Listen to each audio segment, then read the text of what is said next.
tudo bem com vocês? Espero que sim, eu estou bem. Estamos aqui para mais uma videoaula, que no caso será aula de História e direcionada para os alunos do 8º ano. E vocês já sabem, né? Assim como nas aulas anteriores, peguem um caderno, peguem um livro, porque nós vamos precisar. Então bora lá começar a aula, mas antes disso, roda a vinheta. Anote o número. Então galera, hoje a gente vai dar início ao capítulo 6, tá? Que fala aí sobre a independência da América Espanhola. O que é que a gente vai ver nesse capítulo aqui, ó? A gente vai procurar entender os antecedentes do processo de independência, né, da América Espanhola, a crise ali do sistema colonial, como as ideias iluministas influenciaram aí as colônias espanholas, né? A gente vai entender também os processos de independência do México, de Cuba, da Venezuela, da Colômbia, do Equador, do Peru, do Chile, da Bolívia, da Argentina, do Uruguai e do Paraguai, tá? Bem como aí seus principais heróis libertadores, tá? Então, o que a gente vai ter hoje de fato é uma análise geral aí, né? A gente vai entender a perspectiva acerca da independência de cada país desse que eu acabei de ser citado, né? Claro, dentro da medida do possível, fazendo as discussões aqui de forma objetiva, tá? E a gente vai entender um pouco também sobre algumas curiosidades, tá? E de antemão já adianta aqui uma para vocês. Acredito que a grande maioria de vocês saibam, né? Do campeonato de futebol que acontece aqui na América do Sul, no caso a Libertadores da América, né?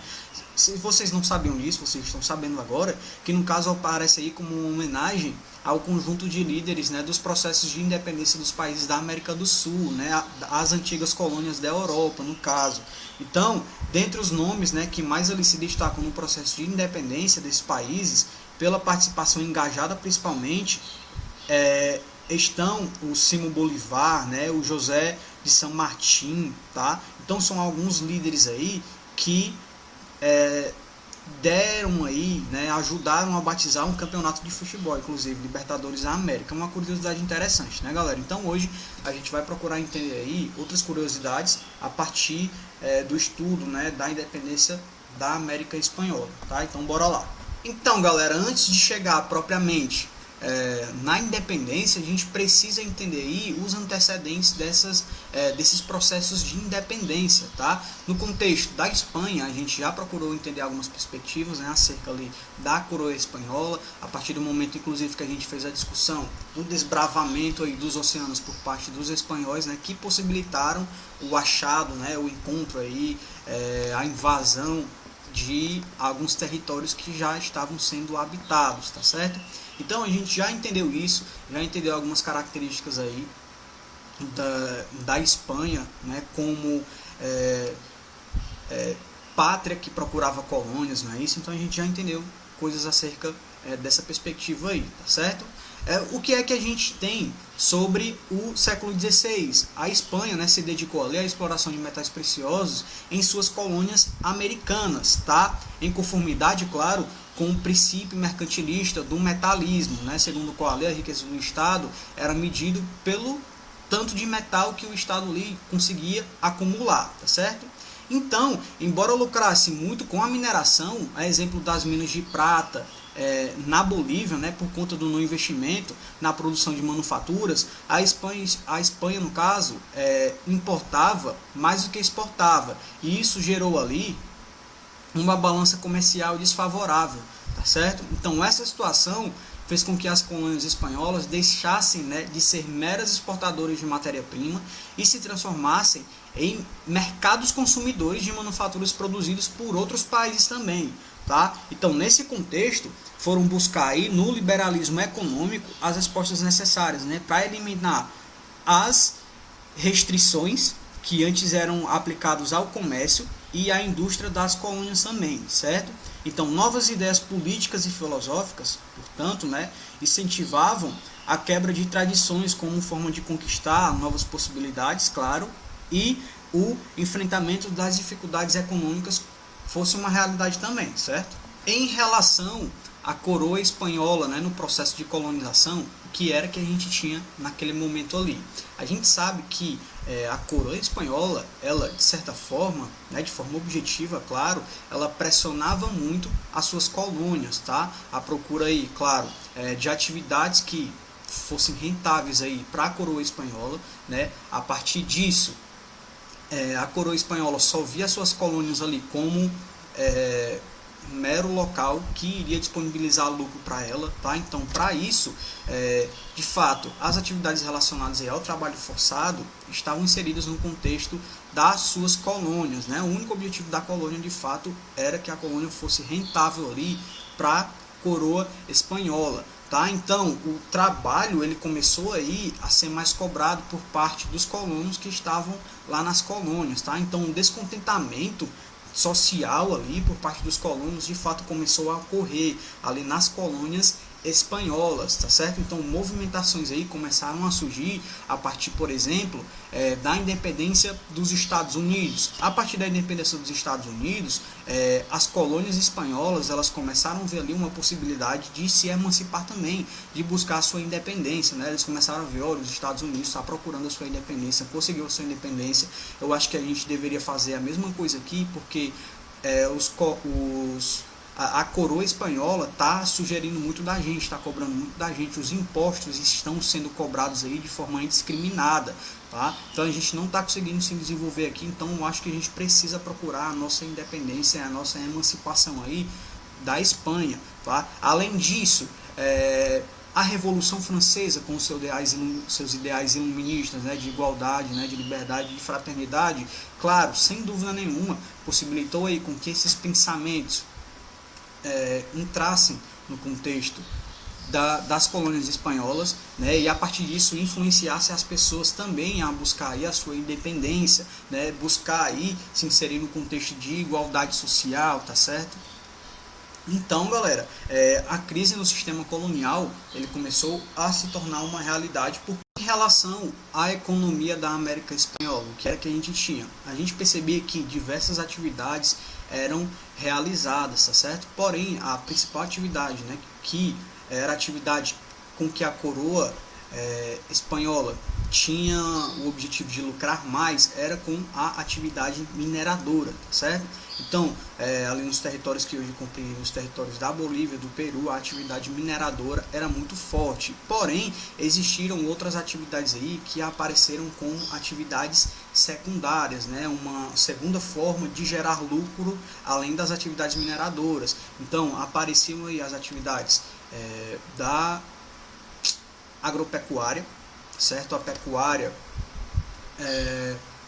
se tornou, sim, uma segunda forma de lucrar, e a agricultura também, tá certo? Além disso, as atividades relacionadas aí à estruturação de tecidos, tá certo? Foi bem importante aí na estruturação da economia da América Espanhola. Então a gente vê que as atividades econômicas elas aparecem aí em múltiplas perspectivas, tá? A principal atividade de fato era a atividade mineradora, mas a gente também tinha a inserção da agricultura, da pecuária e da comercialização, né, e da fabricação de tecidos, certo?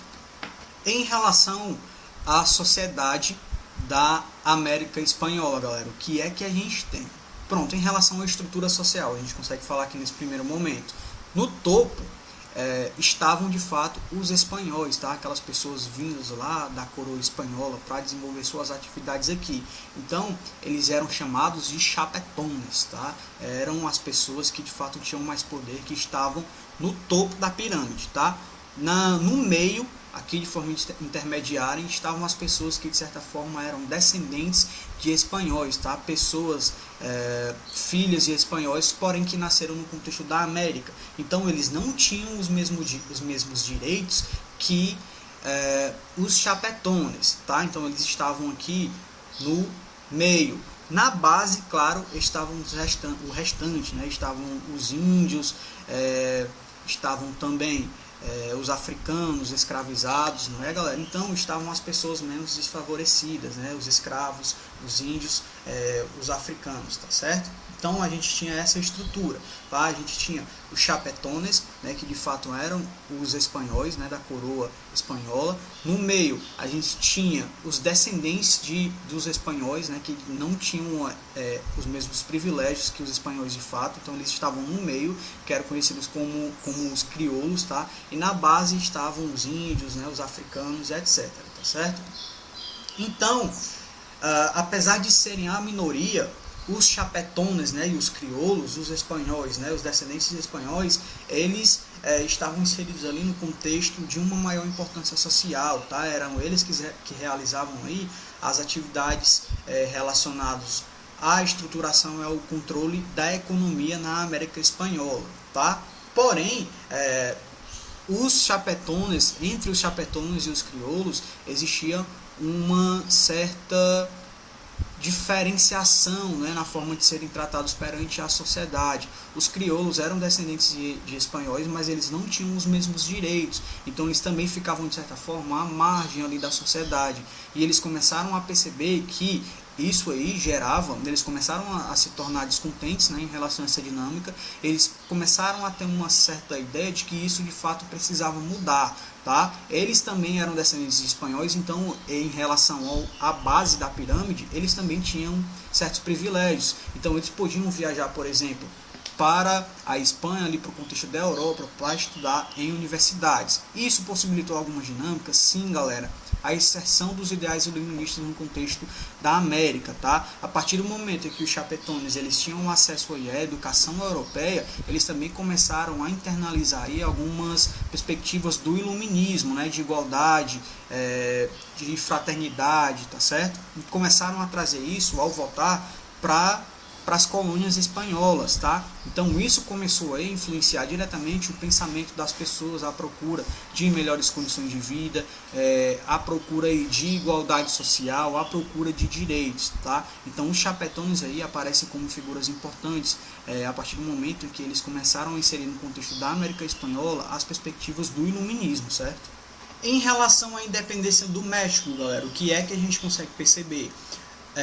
Os conflitos, né, aí em volta da independência do México duraram aproximadamente 11 anos, tá? E terminou em 1821 com a assinatura do Tratado de Córdoba, tá? Que reconheceu o México como nação independente. Então, a região que hoje a gente conhece como México foi chamada de vice-reino da Nova Espanha, né? Quando a Espanha passou a dominar esse território lá em 1521. Então, na época, o território ainda era habitado pelos astecas, tá?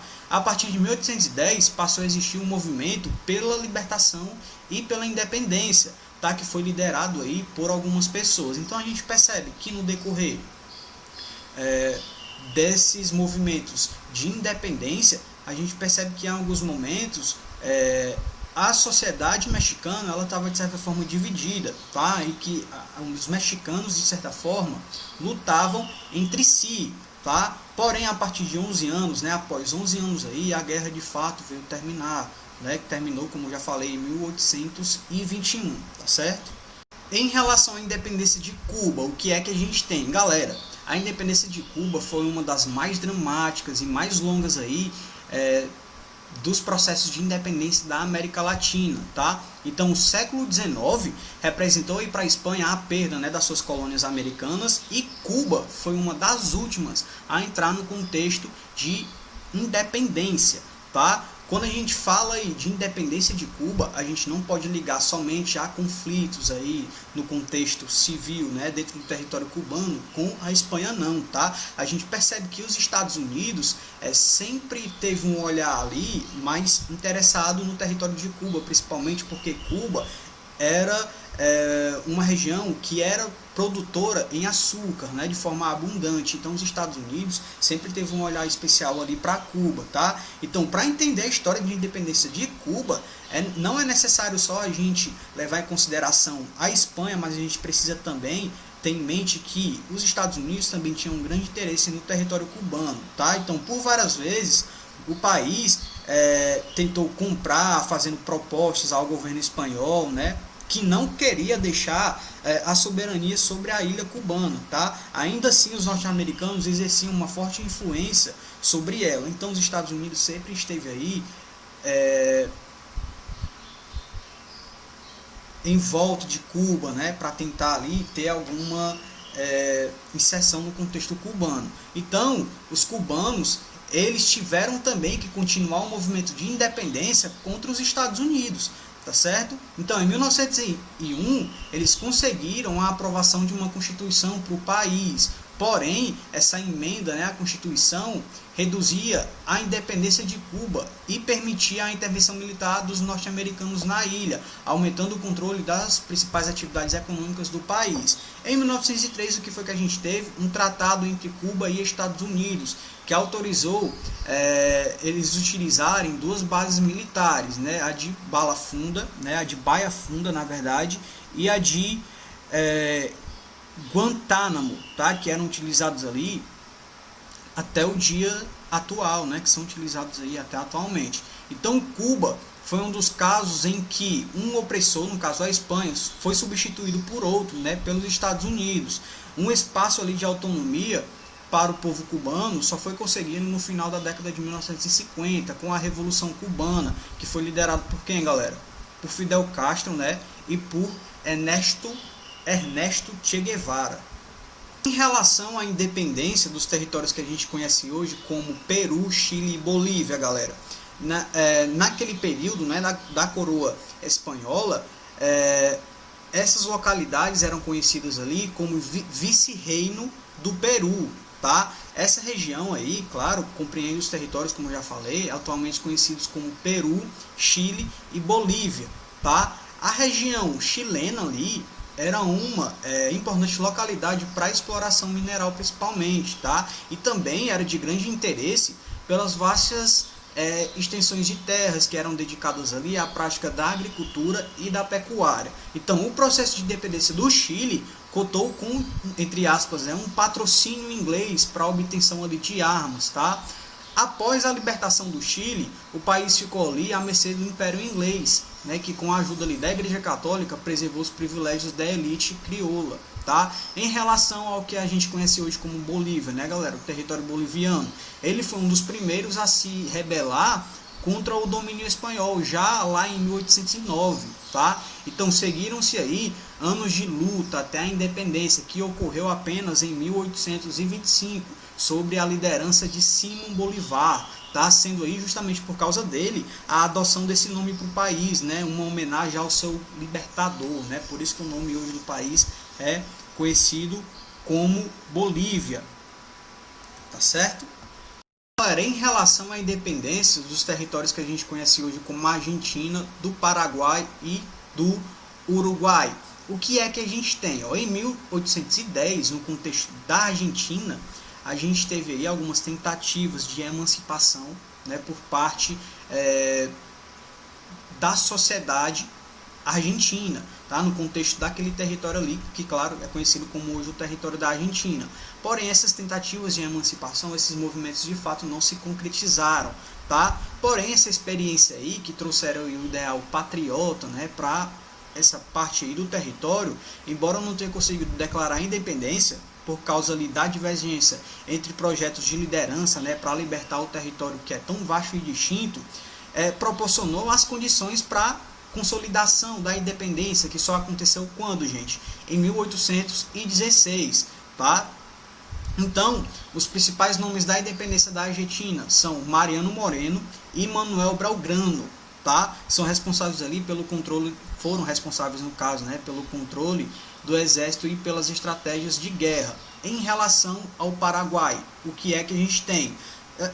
O território paraguaio, galera, ele foi governado em conjunto com a Argentina até 1620, tá? Então proclamou sua independência só em 14 de maio de 1811, tá? Em relação à independência do Uruguai. A independência do Uruguai, galera, tem uma complexidade de uma luta entre duas metrópoles aí, tá? Desde 1680, quando os portugueses se estabeleceram na colônia de Sacramento, até os espanhóis os expulsarem, né, foram inúmeras revoltas e levantes até que o Uruguai alcançasse a sua independência. Então, entre 1810 e 1814, Montevidéu foi dominado em uma luta armada pelo militar José Gervásio, tá? Então, em 1816, ele foi derrotado pelas tropas portuguesas que tinham o apoio da Argentina. Posteriormente, o que foi que aconteceu? O Uruguai foi ocupado por novas forças, tá? Principalmente aí as forças advindas entre a Aliança Portuguesa com o Brasil. Assim, o território, né, foi anexado em 1821 às terras brasileiras, né, recebendo o nome aí de Província Cisplatina. Somente em 1825 o Uruguai se tornou independente, né, com a proclamação feita pelo líder político uruguaio, né, Juan Antônio, recebendo aí ajuda das tropas argentinas. Os uruguaios conseguiram, enfim, expulsar os brasileiros de suas terras, certo? E em relação aos libertadores da América do Sul, né, os grandes nomes aí que possibilitaram com que os contextos, né, com que a emancipação, com que a independência dos países de fato se concretizasse. No primeiro exemplo aqui a gente tem Simão Bolívar, né, como eu já falei naquele momento anterior, ele foi muito importante para que a emancipação da Bolívia de fato acontecesse, né, por isso que o nome Bolívia hoje é o que é, né, em homenagem a Simão Bolívar. Então o que foi que aconteceu aí? Simão Bolívar ele nasceu em Caracas, né, a atual capital da Venezuela, em 1783. Ele era filho de espanhóis, né, da elite crioula no caso, e foi um personagem muito importante aí no processo de independência de vários países da América Espanhola, tá? Com destaque para a Venezuela, para a Colômbia e para a Bolívia. Tá? Esse último aí, como eu já falei, ele vai carregar o próprio nome, né, em sua homenagem, né, em homenagem a Bolívar, Bolívia.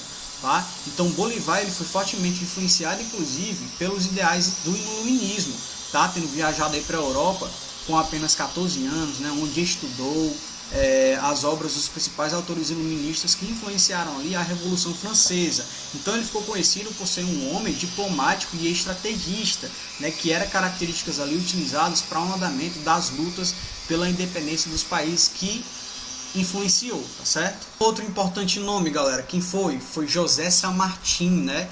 Ele nasceu na província de Corrientes, né, lá na Argentina, em 1778. Assim como Simão Bolívar, ele foi uma figura essencial nos processos de independência da América Espanhola, tá certo? Então sua trajetória militar vem de família, né? Seu pai foi coronel do exército espanhol, razão pela qual José, né, Bolívar, ele foi viver na Espanha quando tinha apenas 6 anos de idade. Em 1808, o que é que a gente tem? Ele participou da Guerra Peninsular com a França de Napoleão. Lá em 1812 ele volta para a Argentina, né, e se junta aos movimentos pela independência, assumindo aí o Exército Nacionalista de Mendonça, tá? Então, apesar de lutarem juntos pela independência da América Espanhola, San Martín, diferentemente de Bolívar, defendia que os territórios independentes deveriam ser governados localmente pelas elites, tá certo? Sem a centralização política, de certa forma ali. Isso mostra que, apesar de terem ali uma ideia em comum, havia divergências, né, entre as formas de governo após a independência desses países. Então, San Martín ele faleceu na França em 1850, certo? Por hoje é isso, galera. A gente encerra nossa aula por aqui, para que não fique tão extenso. Eu espero que vocês tenham entendido. E caso não tenham entendido, entre em contato comigo pelas redes sociais. A gente tem um Google Meet, onde a gente pode ampliar essas discussões também, tá certo? Então é isso. Até a próxima aula. Continue estudando e um forte abraço. Valeu!